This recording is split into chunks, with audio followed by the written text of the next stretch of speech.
বাবুর্চি স্টাইলে রান্না করা গরুর মাংসের বিরিয়ানি খেতে একটু বেশিই টেস্টি হয়। বাসায় তৈরি করলে অনেক সময় ভালো লাগে না বা একদম পারফেক্ট ভাবে হতে চায় না।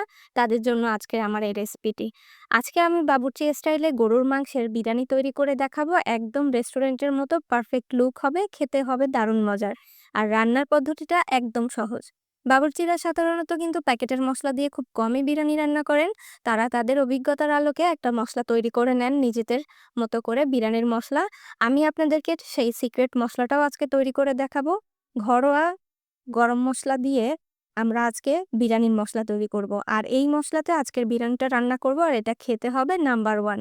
যারা একবার এটা তৈরি করবেন তারা বারবার খেতে চাইবেন।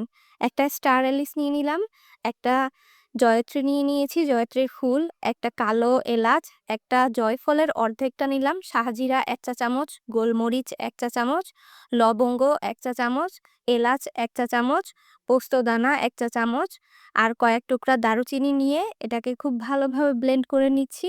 এই মসলাটাকে কিন্তু ভাজা যাবে না, কাঁচা অবস্থাতে ব্লেন্ড করতে হবে। একটু দানা, দানা রয়ে গেছে দেখতে পাচ্ছেন। যদি এই মসলাটাকে আপনারা রোদে দিয়ে একটু মচমচে করে ব্লেন্ড করেন তাহলে একদম মিহিন পাউডার হয়ে যাবে।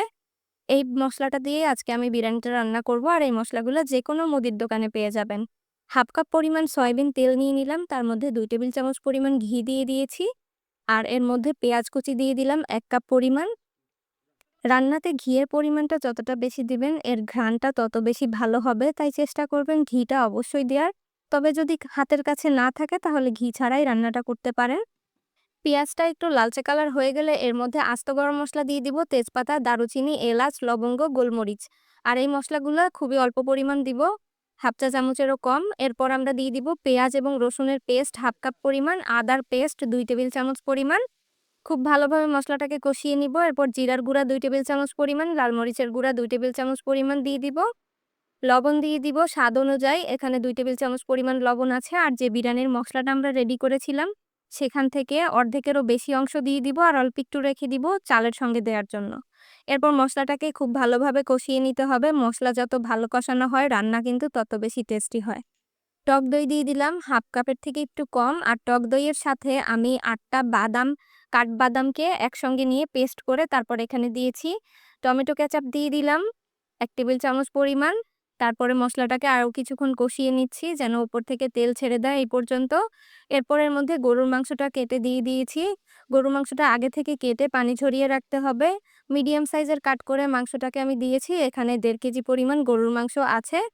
মাংসটাকে এই মসলার সঙ্গে বেশ খানিকটা সময় ধরে কষিয়ে নিতে হবে। হালকা, হালকা যেন মাংসের গা থেকে পানি ছেড়ে দেয়। এই পর্যন্ত মিডিয়াম আঁচে আমাদের রান্না করতে হবে। আপনারা চাইলে কিন্তু এই মাংসটা প্রেসার কুকারেও আগে থেকে রান্না করে নিতে পারেন। আমি যেভাবে রান্না করছি সেম ভাবে প্রেসার কুকারে দিয়ে দিতে পারেন। এখানে 1 কাপ পরিমাণ পানি দিয়ে দিলাম মাংস সেদ্ধ হওয়ার জন্য। এরপর একদম আস্তে অল্প জালে আমরা রান্নাটা করব। মাংসটা যেন একদম সফট হয়ে যায়। আর পানিটা যেন একদম শুকিয়ে যায় সেই পর্যন্ত আমাদের রান্না করতে হবে। বিরিয়ানির মাংস যদি একটু সফট নরম হয় তাহলে বিরিয়ানি খেতেও কিন্তু অনেক বেশি মজার হয়। দেখতে পাচ্ছেন গরুর মাংসের গায়ের পানিটা কিন্তু শুকিয়ে এসেছে, তেল ভেসে উঠেছে উপরে আর মাংসও সেদ্ধ হয়ে গেছে। এই পর্যায়ে মাংসটাকে আমরা এভাবে একটু ছেঁকে, ছেঁকে তুলে নিব যেন মসলাটা নিচে থাকে কিছুটা। এরপর যে মসলাটা রয়ে গেছে এর মধ্যে আমরা চাল ভেজে নিব। আমি এখানে 1.5 কেজি পরিমাণ পোলাওয়ের চাল দিয়েছি। অনেকেই বলবেন 1.5 কেজি চালে 1.5 কেজি মাংস কম হয়ে যাবে। আপনারা আপনাদের পরিমাণ মতো মাংসটা বাড়িয়ে নিতে পারেন, কোনো সমস্যা নেই। তবে আমি এখানে 2 কেজি পরিমাণ গরুর মাংস এনে তার থেকে হাড়গুলা বের করে নিয়েছিলাম। একেবারে সলিড মাংস দেওয়ার কারণে মাংসের পরিমাণটা ঠিক আছে। 2 মিনিট চালটাকে ভেজে নিয়ে এর মধ্যে গরম পানি এড করে দিব। যতটুকু চাল তার ঠিক ডাবল পরিমাণ পানি। এরপর চিনি দিয়ে দিব 1 টেবিল চামচ পরিমাণ, গুঁড়া দুধ 1 টেবিল চামচ পরিমাণ, কয়েকটা কাঁচামরিচ। এরপর ঢাকনা দিয়ে ঢেকে বলক আসা পর্যন্ত অপেক্ষা করব। চিনি আর গুঁড়া দুধটা দেওয়ার কারণে বিরিয়ানির স্বাদ অনেক বেশি বেড়ে যায়, তাই দেওয়ার চেষ্টা করবেন। যখন এরকম বলক চলে আসবে তখন এর মধ্যে গরুর মাংসটাকে মিশিয়ে নিতে হবে। একদম যদি পানি শুকিয়ে যায় তখন যদি আপনারা মাংসটা মেশান তাহলে প্রতিটা চালের গায়ে কিন্তু মসলা খুব ভালোভাবে লাগতে চায় না। কিছু, কিছু জায়গায় সাদা থেকে যায়। আর এভাবে যদি মিশিয়ে দেন তাহলে সব জায়গায় মসলাটা সমানভাবে লাগবে। এরপর একদম চুলার আঁচ লোতে দিয়ে আমাদের রান্না করে নিতে হবে। চুলায় পানিটা একদম শুকিয়ে আসা পর্যন্ত।